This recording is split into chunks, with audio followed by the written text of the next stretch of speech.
And as I saw myself, it's not only Armenian manuscripts, it's manuscripts in a lot of different languages. It's Arabic, it's Persian, it's Greek, it's Syrian, etc. So we could say Matina Daran is not only preserving Armenian heritage, but it is actually also, to a certain degree, preserving humanitarian values. This year, we cannot gather together in Matina Daran.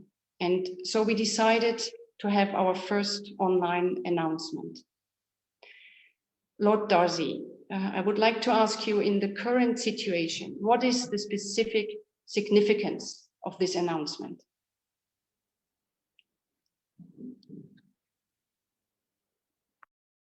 With all friends and families in Armenia and beyond, we must take a moment, as Nicholas said, to acknowledge the current pandemic that is facing us across the world. My thoughts are with many families in Armenia. I think the past few months have been incredibly challenging for all of humanity. Many people have had to adopt to new and unfamiliar ways of life. And this video conference is one example of it. I believe we should never forget that this will affect mostly the vulnerable groups in society and will hit the hardest by the impact of COVID-19. It exacerbates the long-standing inequalities across universal basic needs, such as employment, housing, food security, education, and safety, among others. That is why we believe now more than ever that we must pay tribute to those who tirelessly and selfishly have given their lives in helping others, and a significant number of these were many of my friends and colleagues working in the health systems across the globe. As the chair, alongside my selection committee members, I've had the great privilege of reading the inspirational stories of many who stood up to societies around the world and demonstrated that one individual's action can have a lasting impact. The Aurora Prize does a very unique thing. It brings awareness to the many selfless individuals who are facing their own humanitarian challenges on a daily basis and are determined to support others despite their difficult circumstances. The prize empowers modern-day heroes who offer life and hope to those in urgent need. Aurora is about building a broader humanitarian movement, maintaining the cycle of giving, and is focused on gratitude in action. By bringing these traditions online today, we are adopting our current situation, bringing people together, remembering the kindness of humanity, and celebrating the work of these heroes. Thank you, Lord Darcy. I would now like to give you the floor as the chair of the Aurora Prize Selection Committee to introduce the names of the 2020 Aurora humanitarians and their designated organizations. Thank you. I seem to have lost you for a second. Thank you very much, Nicola. It's a great honor, privilege, and delight that this year, on a year we received, this year specifically, which has been a year that we've received more applications than any, which is a great testament to the growth of this unique humanitarian movement. We've been fortunate enough to receive hundreds of submissions, nearly 593 of unique candidates. And I promise everyone listening, every one of them had something very special who have contributed to humanitarian causes, which makes it very difficult to decide or at least select from this incredible group of people. But after serious deliberation, we were delighted to announce that we have selected 4 finalists who have each chosen organizations that they would wish to give their prize money to, very much in keeping with the Aurora's cycle of giving. and they are Fartum Adan and Ilwad Elman for striving to bring peace in Somalia. Their work centered on providing innovative, life-saving support to those in need and has benefited hundreds of people. Their designated organizations are Love Does, Pansy Foundation, and Prajalya India.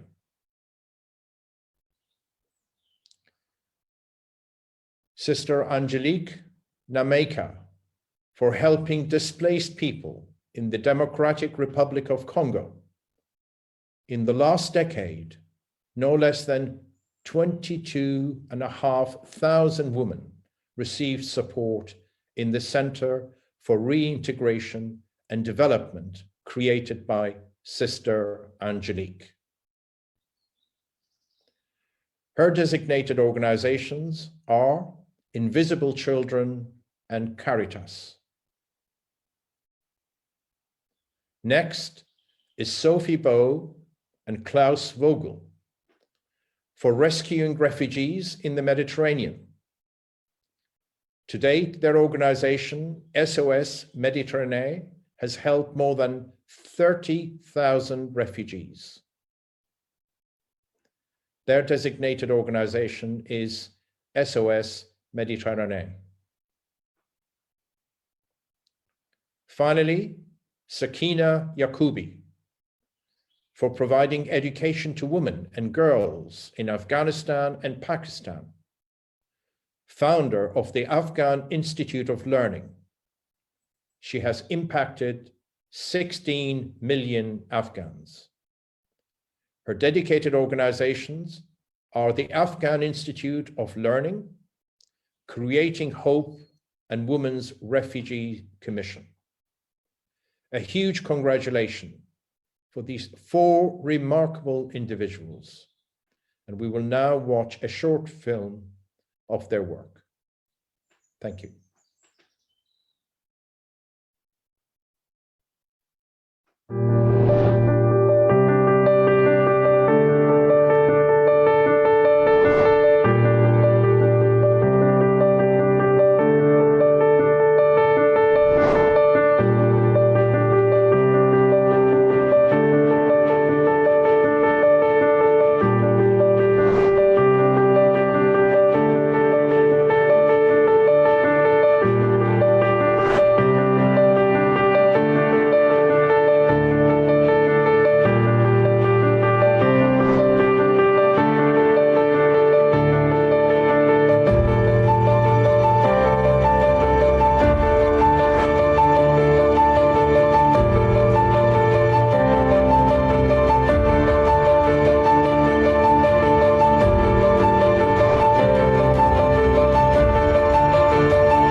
On behalf of the whole Aurora team, we congratulate the 2020 Aurora humanitarians.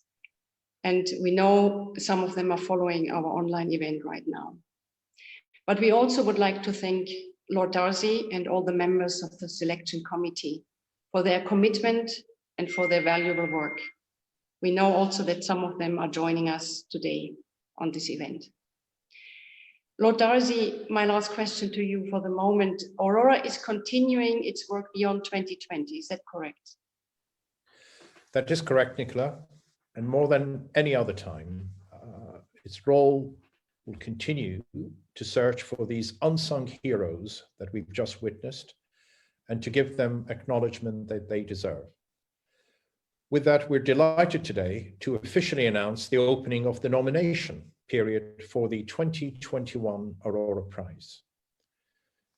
I'm sure everyone listening will agree there's never been a better time for the world to get together and honor those risking to help others.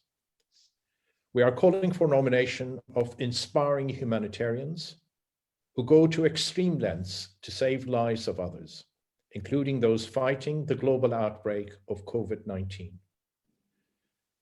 As an Armenian, and most of us listening to this, healthcare and education are the two things which are absolutely critical when it comes to any humanitarian crises.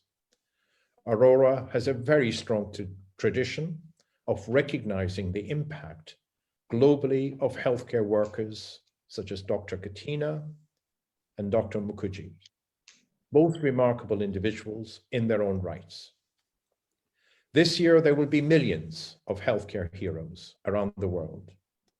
And in advance, I want to recognize all of them and say the world is grateful for their tireless work and self-sacrifice and showing the best of humanity. This is also the moment to note those healthcare workers who have lost so far in this tragic journey, and the many that we will be losing in the coming months.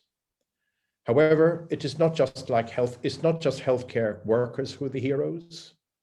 We have to acknowledge the suffering and the anxiety caused by coronaviruses on key workers, volunteers, social workers across the globe, who have shown a tremendous amount of courage, resilience in helping some of the most vulnerable.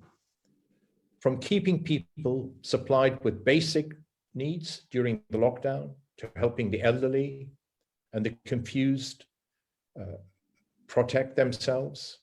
There are many stories of heroism during this crisis. Communities and generations are coming together like never before and must continue to do so to get us all through this crisis in solidarity. In honor of COVID-19 heroes, a separate and a shorter nomination form will be available online to nominate them for their courageous work. Thank you. Thank you, Lord Darcy. Yes, you mentioned the topic. The world is in shock and disruption through this crisis. And that is why, Maggie, if I turn to you in Rwanda, maybe you can just give us an update. How is the situation in Rwanda? And more importantly, how is the situation in Maison Shalom?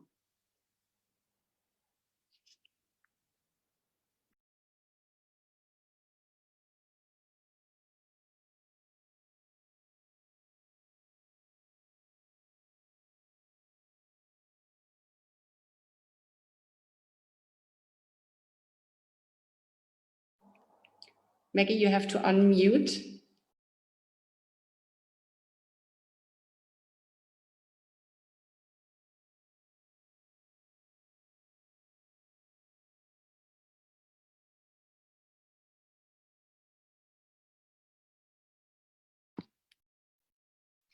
I'm sorry. Yeah.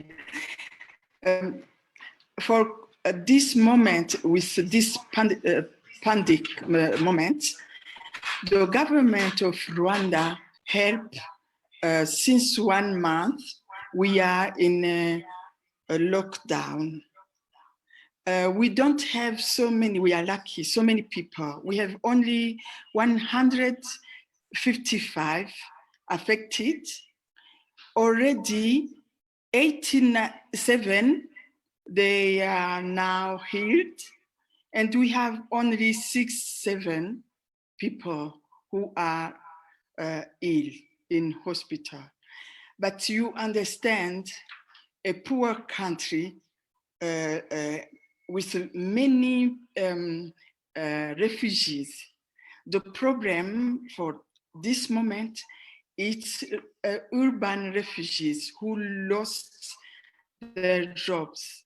Then they need to be helped. Then Maison Shalom tried, and the government of Rwanda tried also to help. And today we help only 2 days. We give food to 700 people and 240 families in urban refugees. It's what we can do, but we know that love makes us inventor. We will be together, and together we can make the impossible possible. Thank you, Maggie, for this picture, and let's hope that you all come through the crisis unharmed. You just mentioned love, and I found a very nice quote from you that I would like to say. You said, gratitude in action can change also the crime into life, the hatred into love, and the indifference into compassion. Now, how could that be applied in these difficult times? What would you say? I think that if we stand up together, there are doctors, there are many scientists, and there are so many people, and we can share. We can break this indifference and create compassion. I know that together we will change. Look to Aurora Prize. Aurora Prize creates brotherhood between people who had lost so much in the war, in poverty, in hatred. If all those survivors can say, okay, now I can give back for others, we can also give back. I wish to say to those people who listen to me that don't be so stupid. Be together, because we are one human family. When we give, we become happier than to those that we give. And then for me, I believe that we can, for today, and say that coronavirus will not win. We know, we have experience with Spain in 1918. We can come over. Then for me, I give the experience how even in refugee camp, when I got this Aurora Prize with the money, my life changed completely. I didn't become beneficiary. I give back to those foundations. And then those foundations give back to the refugees. Now the refugee camp became a city. All those students who finished now because of scholarship, now they give back. They are helping the people in agriculture. They give those who finish in English, they give now English training. And the refugee camp became a paradise because everybody stood up.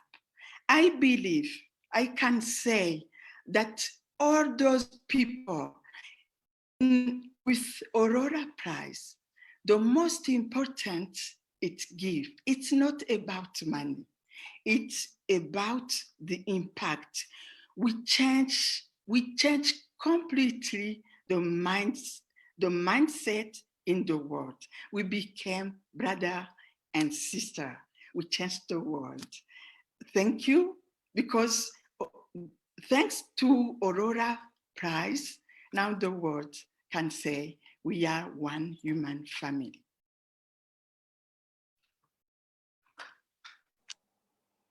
Thank you, Maggie. I think that was a perfect description of the philosophy, gratitude, and action that you just gave us. Nubar, years ago, you once said something like, Aurora was really founded on the premise that there are people who are risking their lives to save thousands of others in the worst of humanitarian crisis. And this quote sounds incredibly true today in today's context. And I would like to ask you maybe to go a bit more into this from your perspective. Thank you, Nicola, and thank you, dear family, friends all around the world. It is indeed both a pleasure, honor, and also a difficult moment for us to be isolated the way we are on the 105th anniversary of commemoration of the Armenian genocide, when at that time Armenians became extremely isolated as well from each other in the world. What happened 105 years ago that later became characterized as a genocide, the mass atrocity, was a man-made event. And that event thrust the Armenian people for the century to follow in a search for justice, for understanding, for recovery, for strength, and for a place in the world, a new place in the world, and a voice. At the centennial 5 years ago, the Aurora Prize in Humanitarian Initiative was launched to get a better understanding of what happened. And in doing so, we realized that in addition to the victims and the criminals, there were also at that point survivors and saviors who were born. And the human spirit that motivates people to save others is one that very few of us have experienced, but many Armenians, are the beneficiaries of. And as we looked into that concept, we realized that to honor those saviors, we needed to do nothing more than to find modern day saviors. And that's what launched the spirit of Aurora. Now, we're living at a time when that same spirit is being thrust upon all of the world. There are modern day saviors in every community, and there are survivors who can't understand why this is happening with the virus and the senselessness and the despair that Armenians felt 105 years ago. And so while I don't want to create an association between what we're living in the world and what happened to Armenians, I can't but point out that while the perpetrator is different, the effect is much the same, and the scale is now global. And the reason I bring that out is because our mission of bringing the world's attention and humanitarian aid to these situations is particularly appropriate and should be understandable in every family, in every corner, given what's happening. We talk about gratitude in action. It can't but be that when one's life is saved, they are filled for generations with a sense of gratitude. And we live at a time when that gratitude can be expressed in humanitarian actions, in helping others everywhere. So while last year, a lot of you watched Aurora and thought, well, it's good that people are doing this, we support them.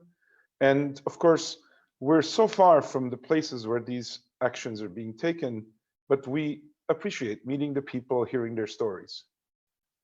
Well, for everybody that's listening, you can be a humanitarian today because the need is there right around the corner. So sorry that I'm a little bit moved by this, but I think the message is that the spirit of gratitude can be as much of an infection as a virus. It's an infection for good, not an infection for bad. And that's the message that we really want to bring to the world. So in deciding to go forward with the event today, it was a sense of responsibility that we are commemorating something that is being in part relived, and we ought to be the voice that brings this to the world's attention.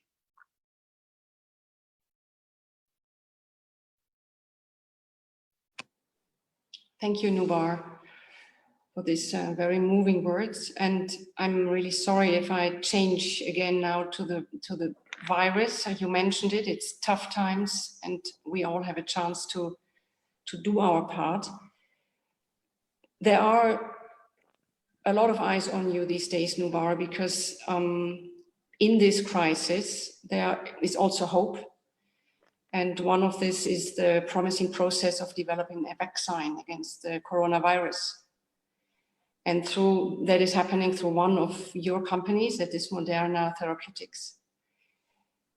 And I know that I'm asking this because I know a lot of people ask themselves, and the news is full of it.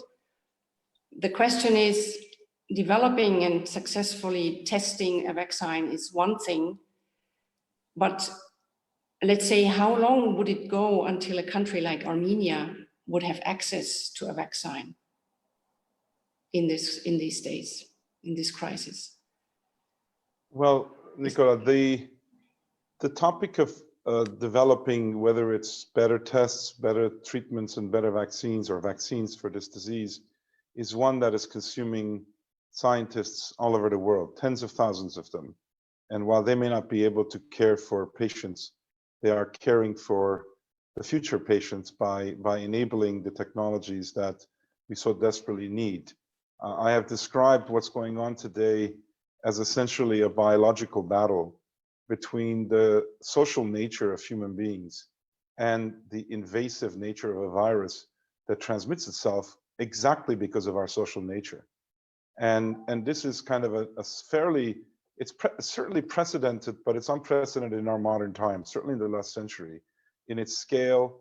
And because we have so much more mobility, we have to defend ourselves with better and better technology. The isolation we're all feeling is a first step, but of course the whole world is working on and hoping that a vaccine or multiple vaccines can be developed, and we have the burden and opportunity to be one of the companies that is working on this. There's a lot of uncertainty.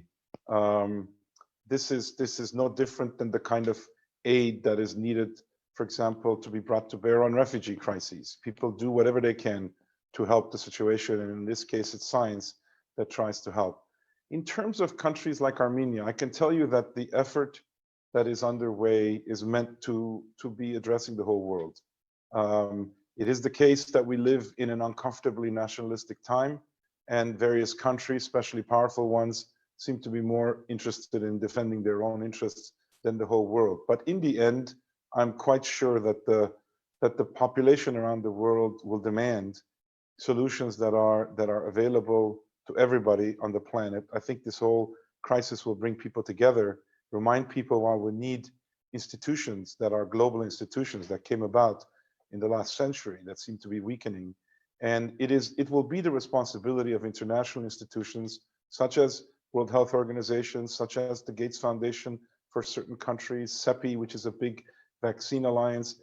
We are certainly, as are others, working with all of them to make sure that vaccines reach every country. And of course, since we are Armenians, Armenia is a beneficiary of that as well. And so this is an international crisis. It needs international solutions. And I think people should realize that we do have, as humans, the capacity, the finances, and we're going to have to help each other make it through this uncertain period until we can recover. And then, as Ara said very eloquently earlier, we have to pledge not to have this happen again. And these kinds of catastrophes are in fact avoidable. This may not be man-made, but it doesn't make it unavoidable. We can avoid these things, we can prevent these things, and I very much, coming out of this, and many colleagues are committed to taking a pledge of never again, just like these pledges were taken post the Holocaust, post the genocide. Unfortunately, not as effectively as we would like history to record, but nevertheless, we really have to do that for this type of a crisis as well. Thank you, Nubar, for this cautious assessment on the vaccine question. I would like, after this topic of COVID and crisis and Corona, I would like to come back to today, to the 24th of April. It is a sad day. It is a day full of remembrance and mourning. And we titled this discussion, Aurora Standing in Solidarity. And Ruben, I would like to ask you, what does this mean to you?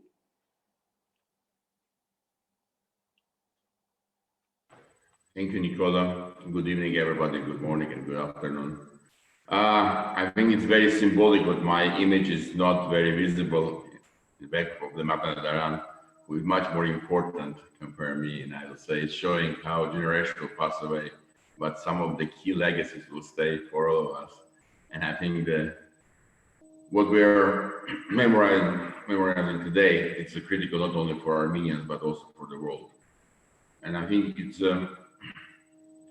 critical what we are facing now, the new challenge, which Nubar touched, it's a key issue about the human values, how you behave in your family, what will your response. I think we're facing unique situation when we are remembering the people who've been killed or died 105 years ago, but at the same time we're paying tribute to the people who today continue living on behalf of their grandparents, and we are, I think, sending the main message which we've been developing at Nubar many years ago. Be Armenian, be alive. And I think it's be alive, staying human, keeping the key human values, and looking forward, remembering your past. I think the key message is, but we need to know the history of all our human being. Always a lot of tragedies and a lot of things happen in history of any nation. But I think the key point is stay human and looking forward and remembering your descendants, but trying to live a better future for your kids.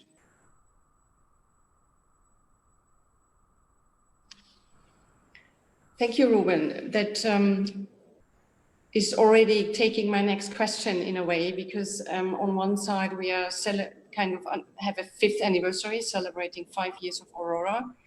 And when we are looking back, we have incredible stories. We have inspiring modern day heroes. But I also wanted to look ahead and ask you actually about your vision for the future. And I mean now, not so much Aurora, but I mean the future of Armenia. Maybe you can add a few words on that. I'm happy to say our main answer to our enemies and our friends who've been helping us, what we can do, not only remember, but become strong, successful, and happy nation. And I believe this will be best what we can do against the always type of the declining or rejecting the story what happened 105 years ago. Our main answer to this will be, we will be best, successful, happy nation who will really help others and contribute to the world, doing something important to make the world better. So what we're trying to do in Armenia, and we're trying to show, is like example to other countries, especially the small countries, but you can develop yourself despite not being very rich, using your talents inside of the country and outside of the country. You can really do something that people will be proud of being recognized like Armenian, not only because of history of Tikran the Great or some other great people who've been in our history, but because of the current Armenia is really becoming attractive and really creating the absolutely unique example of success of people doing their own future, building their own future, and using the network of the diaspora and the network of people who in friends of Armenians, and not doing for ourselves, but also doing for the world. I think it's one of the best way to build our future, be part of the world, at the same time keep our identity, keep who we are, remembering who we are, but at the same time being part of the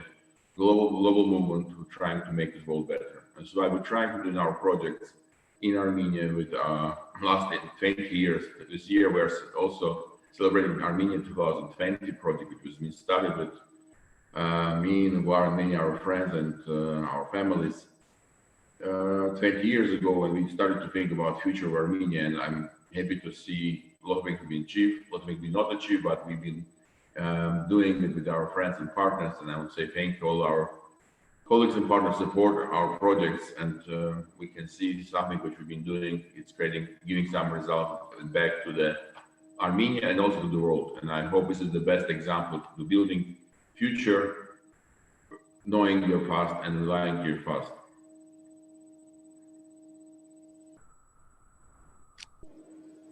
Thank you, Ruben. We actually have time now for questions, to answer questions. And I would like, Ruben, just to add a question that came in and that is fitting perfectly to what you just said. The question is, as a philanthropist and an entrepreneur, what changes do you think we'll see in the field of humanitarian work after the COVID-19 pandemic is under control? And of course, also the other panelists might answer, but I think, Ruben, you have your thoughts on this. I think the pandemic crisis creates some new reality, which we need to all accept. It's not only a question how long we will stay in quarantine, how long we will stay in isolation.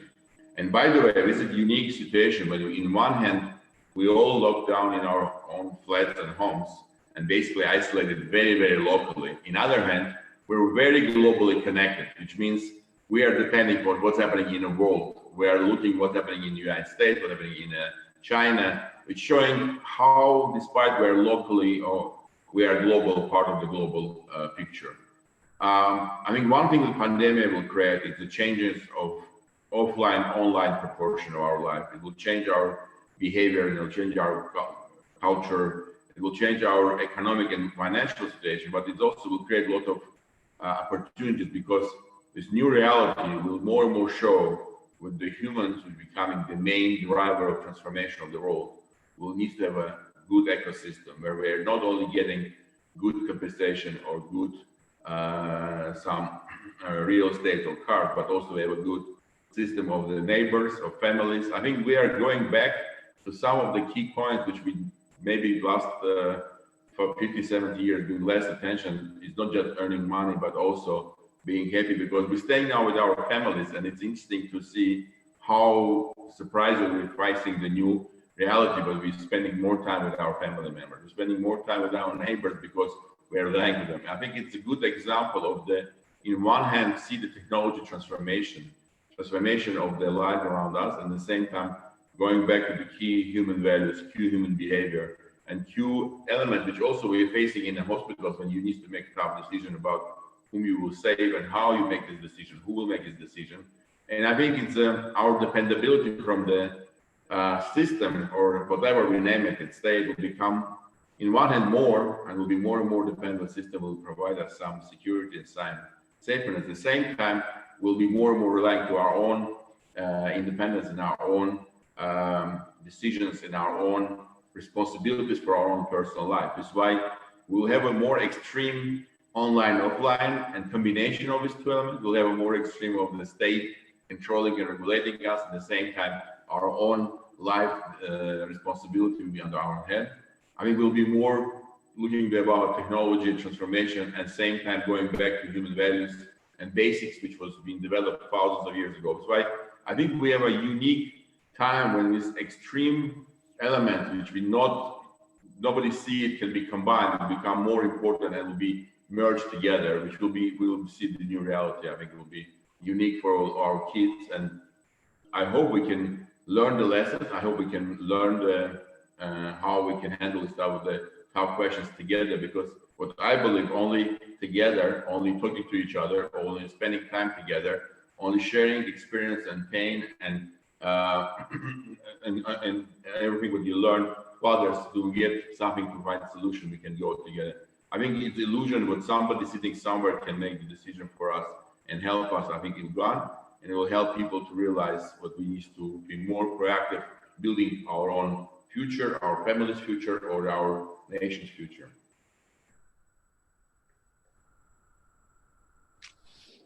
Thank you, Nicola, Ruben. if I could just, Yes, Nicola, if I please. could just add something to what Ruben just said, maybe I could give you a slightly kind of complementary perspective about, I think, what might change, not just in the humanitarian philanthropy world, but that nexus, but in general. And I think that what we're experiencing now will bring humanity back to one of its core capabilities, which is to adapt and to migrate. You know, most of us Armenians have had the experience of forced migration, and we continue to migrate. We're all over the world. And we're seeing 100 million plus people in the world today that are refugees that have been forced to migrate. But people attribute something bad to that. But ironically, when people are taken out of their comfort zone and they are made to really think about what matters and how to survive and how to do things that allow them to eventually thrive, I think it actually is what causes big changes. And so I think globally, we are all refugees today. We are refugees from the normal before the pandemic to the normal that either awaits us or that we construct. And I think that what you see already is lots of people who are proposing new ideas, new things that would never have been thought of, but now are needed and are practical to think about. And that's one of the few, perhaps, advantages of the displacement that such an event causes. So I know through my other relationships and roles, and I'm sure everybody else here does, and they may want to comment, that very large international institutions like MIT, you know, globally renowned symphony orchestras like the Boston Symphony, that I have those 2 points of kind of reference, are absolutely thinking about how to redefine themselves in the world we're about to enter, despite all the uncertainty. And I think that Armenia and Armenians also have to think about what's the meaning of the life that they're living, what's the life they want to live, and of course they need help and support and financial stability. But in the end, I really look forward to the decades that my children live as being one full of transformations and changes that in the world we were living in the last decades, I think would have been impossible, particularly because the world order had become rigid, the status quo was governing, and everybody basically felt that nothing they did could ever make a difference. If ever that wasn't true in the last 100 years, I think this is one such moment.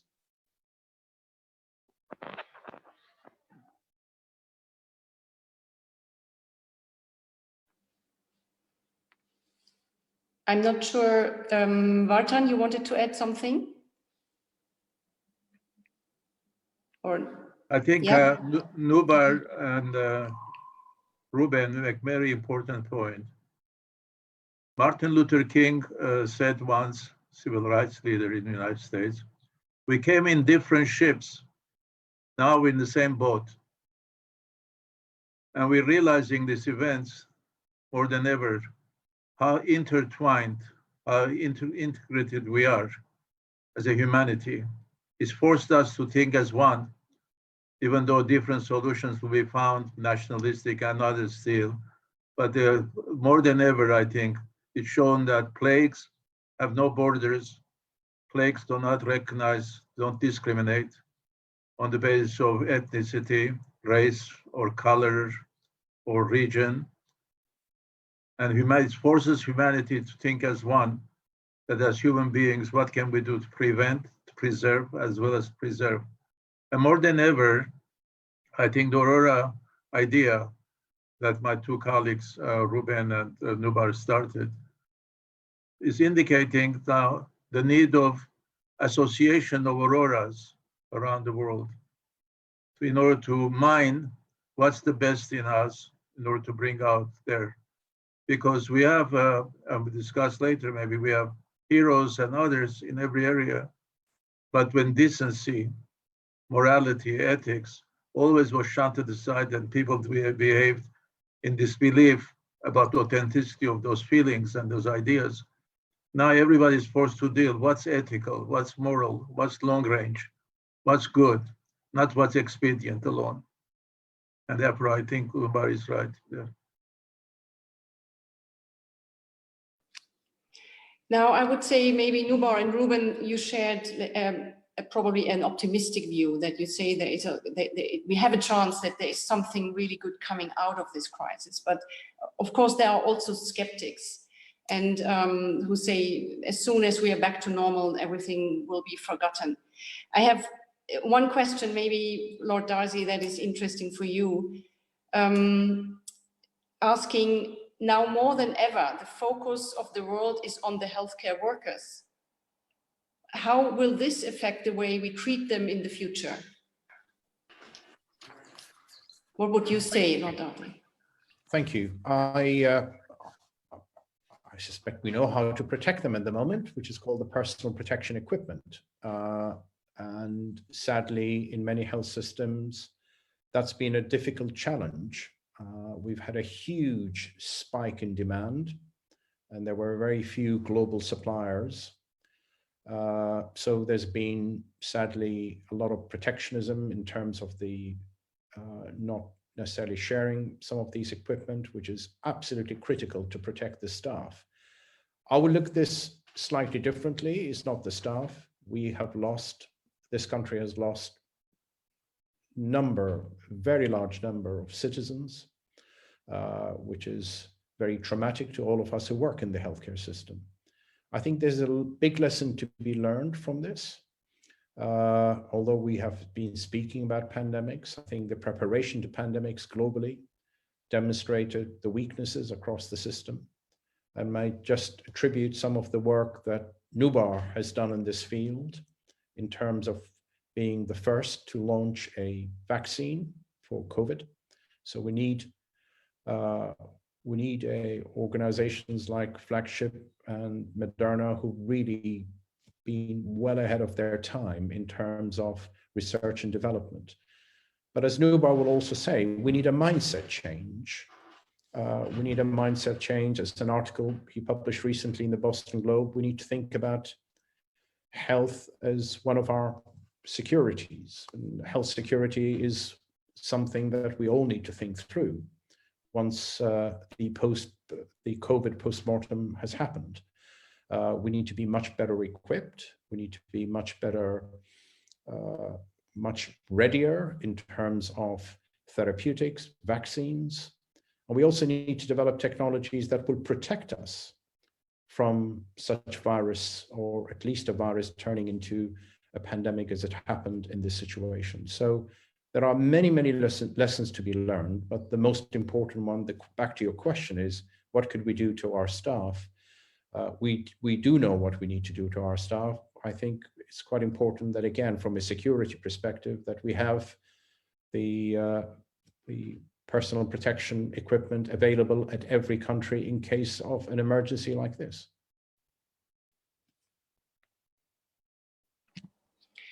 I think, if I might add, the question goes also into the direction of, will we acknowledge the role of caregivers overall more after this crisis? It has a lot been said and written that it's mostly women. So all of a sudden, you know, the kindergartens were system relevant, and the schools, and of course in the hospitals. Will that be sustainable? What do you think? This feeling of gratitude towards this staff? Yeah, well, caregivers, I mean, let me start. There are very large groups of people who provide care in the community. I'll start by acknowledging first the lack of support that we've seen, at least to the staff in social care, in nursing home, in care homes.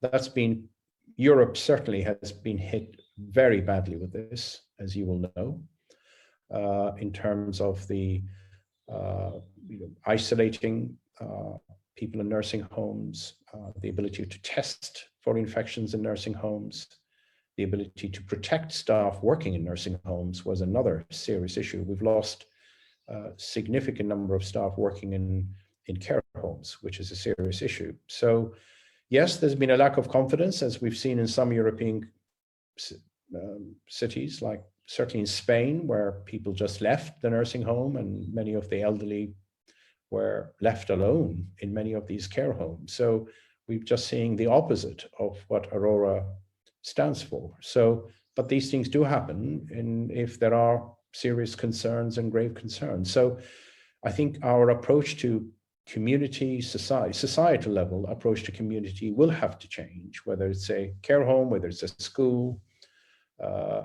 On the other hand, we've also seen a huge amount of coherence in which different groups in the community have come together to support each other.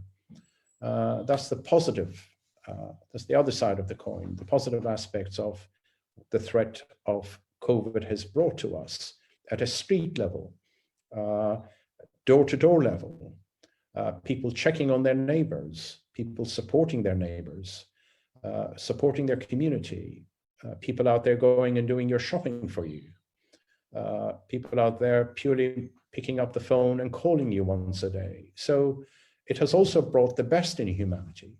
But this is a tragic set of events. We will get through this. We will hopefully be stronger. We will hopefully learn from this and have the right defenses in meeting some of these challenges.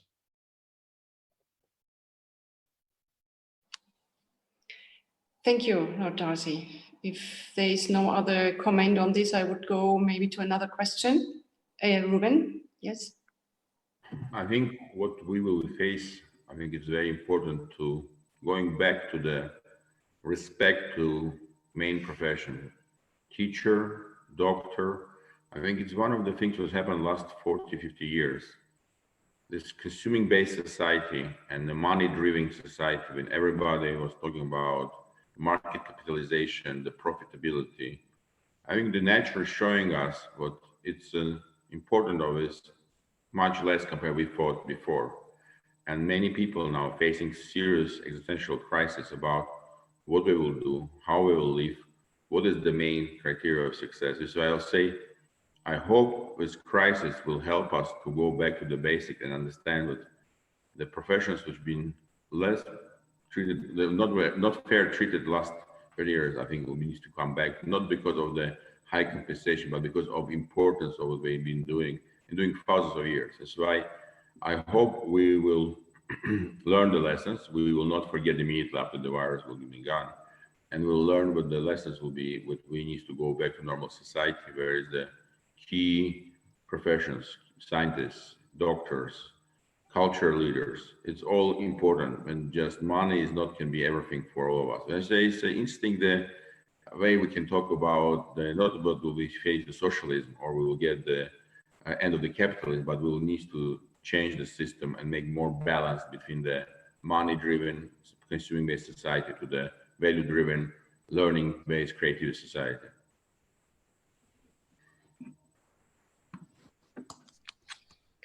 Thank you, Ruben. I have another question. It's a big question. I'm not sure who would go after it, but there is someone asking from an educator's perspective, why has the history of humanity seen so much violence and hatred despite them bringing no solutions? And what can be done to change that? How could solidarity be demonstrated in everyday life? Who would volunteer? Margaret, I think the best example of showing what it means for real day-by-day life. She was best example for all of us. Margaret, we all love you. I love you.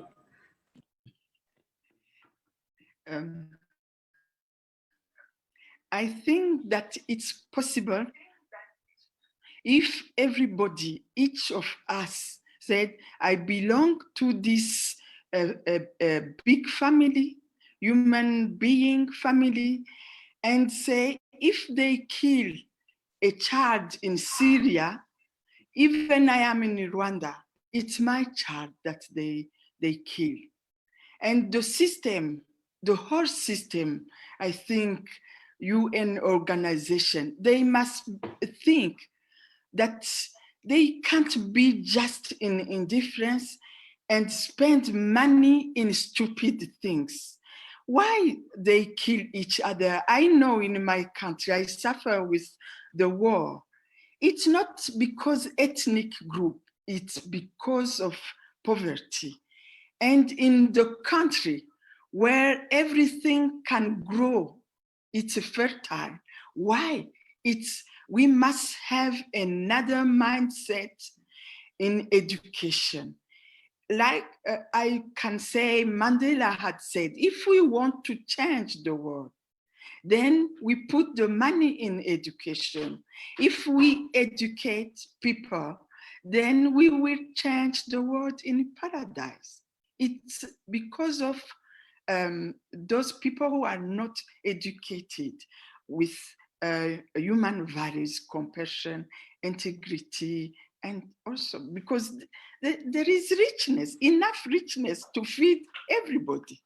It's not because of poverty. It's because we spend money in stupid things.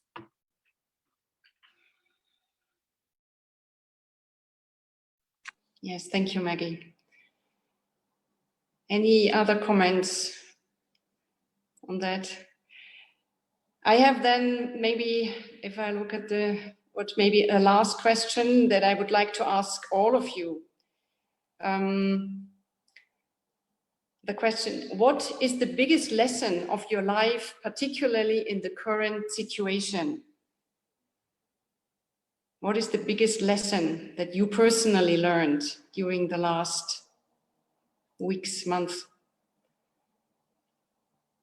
Well, maybe I'm happy to jump in because this is one of the things we've talked about many times in the past, and I want to just bring to this discussion, maybe not as much of a lesson as just an observation, is that and the question that was just asked that Maggie offered some thoughts on also speaks to this.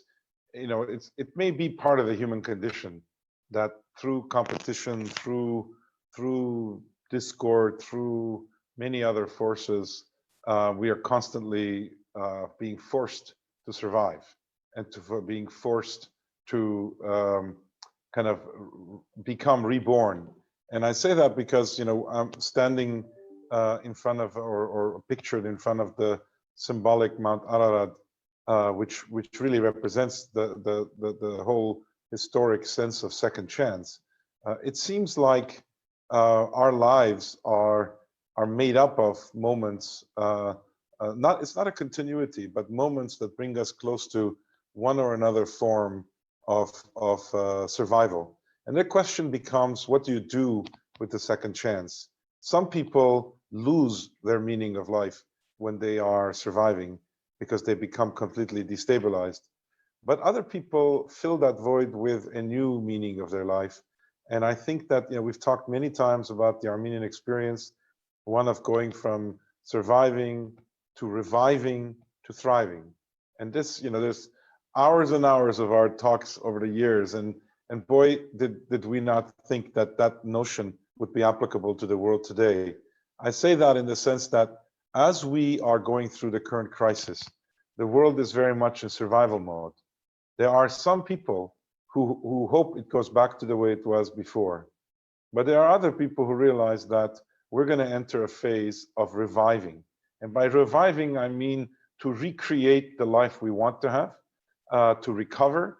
And Armenians went through that after the genocide for decades and decades. We were revived all over the world. People took us into their countries. We learned their languages, their cultures. We competed. We helped their countries. And that revival period will be the case in my view. And out of that will come new art forms, new science, new education, new lots of things. But I want to just say that to me, the observation is just how often in history we end up through survival moments, entering this journey of revival, redefining our future. And then all that takes us to where we thrive. And somehow, some way, it seems that when we thrive for a period of time, survival becomes knocking on our door. And the question becomes, what do we do with that? And I think we're at such a moment now. So we have the ideological template It's going to be hard work. It's going to be a lot of collaboration, but I feel like this is part of almost this. People call it. It's, you know, renewal gives it a positive image. I don't mean that way. It's got a lot of death associated with it, or struggling and suffering. But we are at one such moment. That would be my observation of the moment.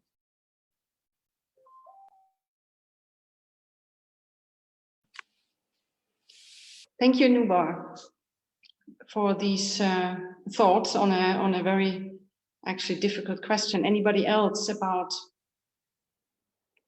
this topic, the biggest lesson, adding to what Nubar said? Yes, Vartan, please.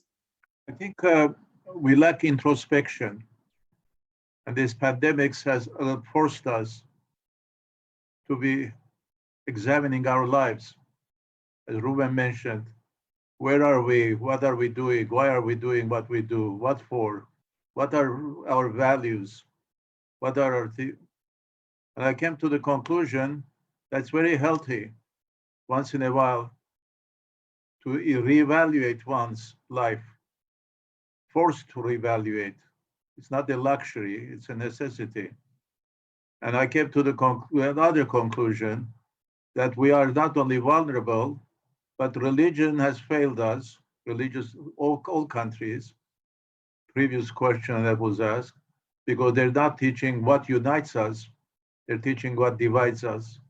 As I used to say, I've attended many interfaith meetings, and the issue always is this: rather we both serve the Lord, you in your way and I in his. The moment all of us have to say, we all say with his, then we'll be all right. But the ideologies and others divide without realizing consequences of those divisions. So opponents become enemies become categories. And the moment you categorize people, they become aesthetic politics, aesthetic design. You can move them around, shuffle them around, not to a perfect world on the map without knowing consequence of it. And I think, education is the key, but don't forget, Nazi Germany was very well-educated society, had more PhDs and there's not Germany. So education alone is not enough. Morality, ethics, and introspection are also very important for people to know the issues, to transcend them, to debate them, but not categorize them, because that's what Nazis did. They categorized for the first time people. They were problems, people were problems. They were not necessarily solutions. And that's why we have to watch out.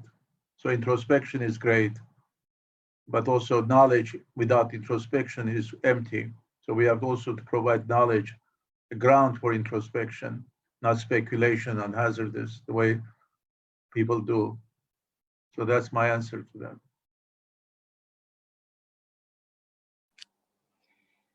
Thank you very much, Vartan. I have a look at the time and we have to wrap up our discussion. We started our talk with Vartan's thoughts about survival and the responsibility that comes with it.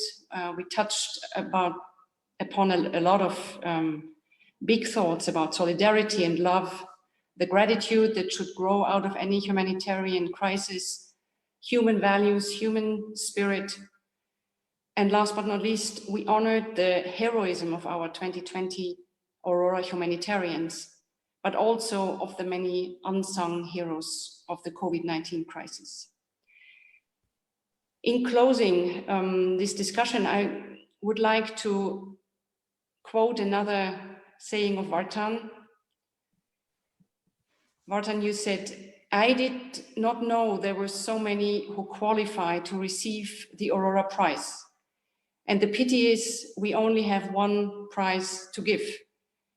And Vartan, if you allow, this reminds me a bit of a saying in Galileo, Bertolt Brecht's play, who says, "Curse me the land that needs heroes." And then his pupil, Andrea, says, "Bless the land that needs heroes."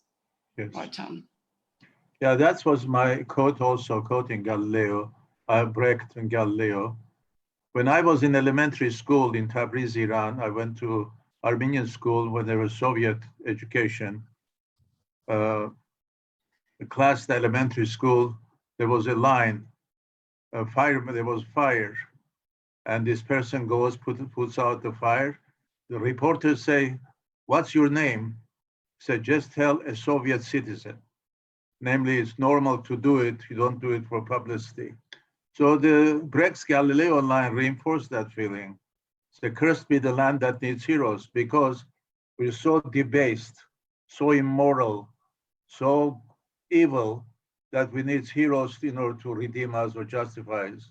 Hero becomes a kind of ornamental justification, so forth.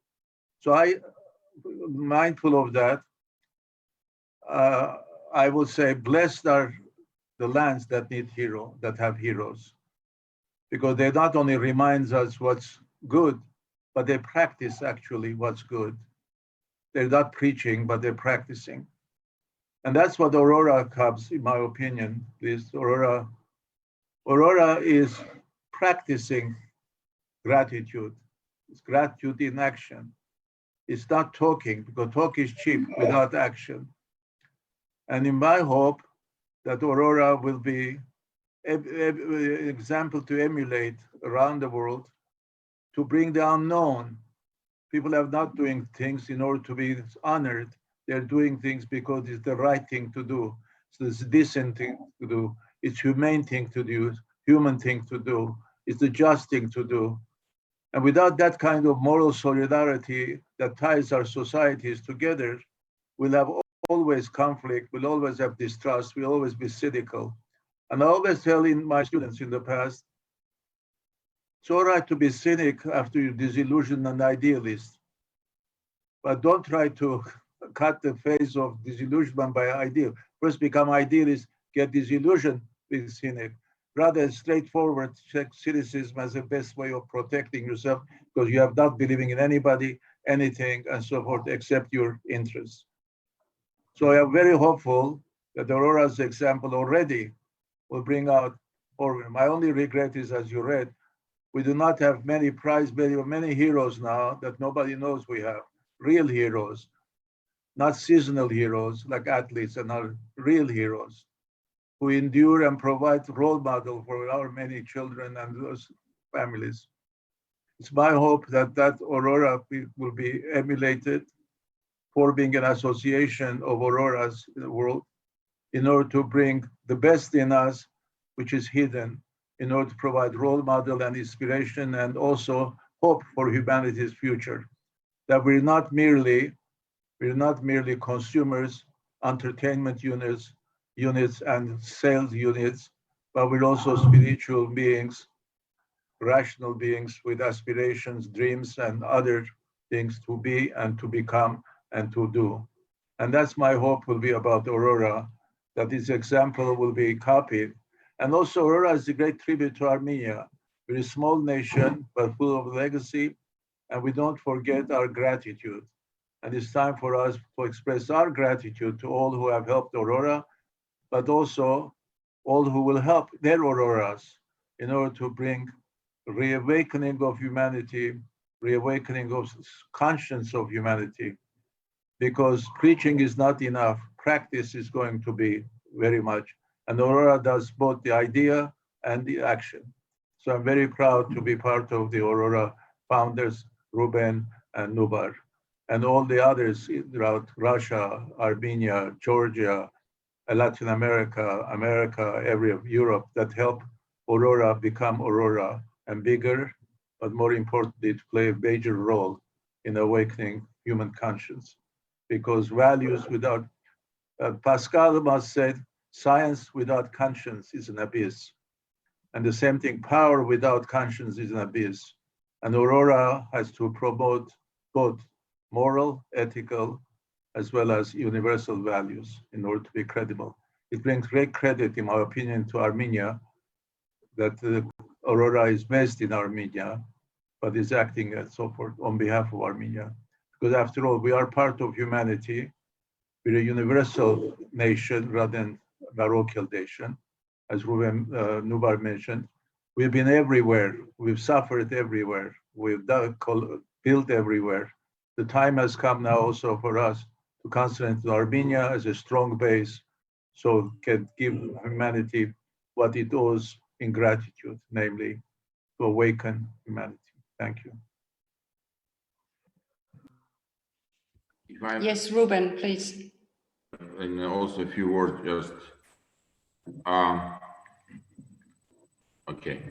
If I may say, also just echoing what Vartan said, I want to say thank you for all the people who've been involved in our humanitarian movement.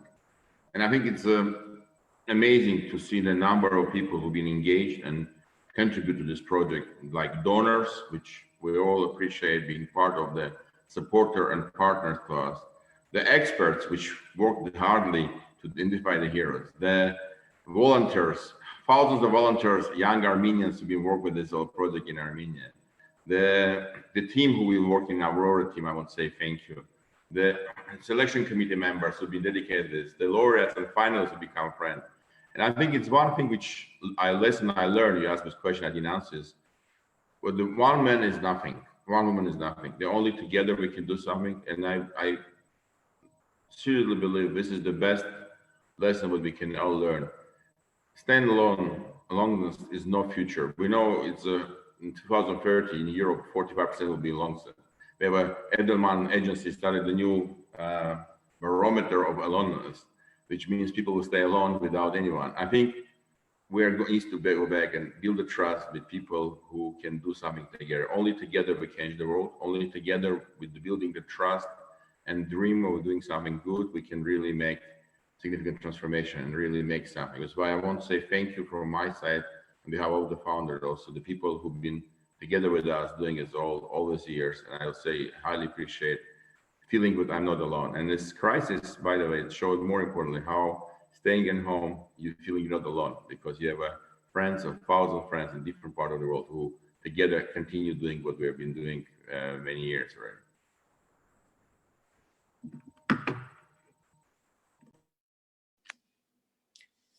Thank you, Ruben.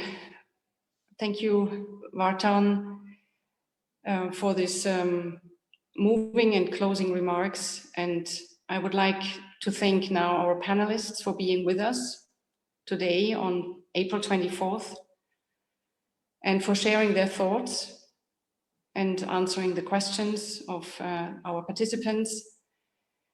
And of course, I also thank everybody who was watching and listening, and I apologize for some technical problems that were coming up in between. But more importantly, please all stay safe and healthy. Thank you.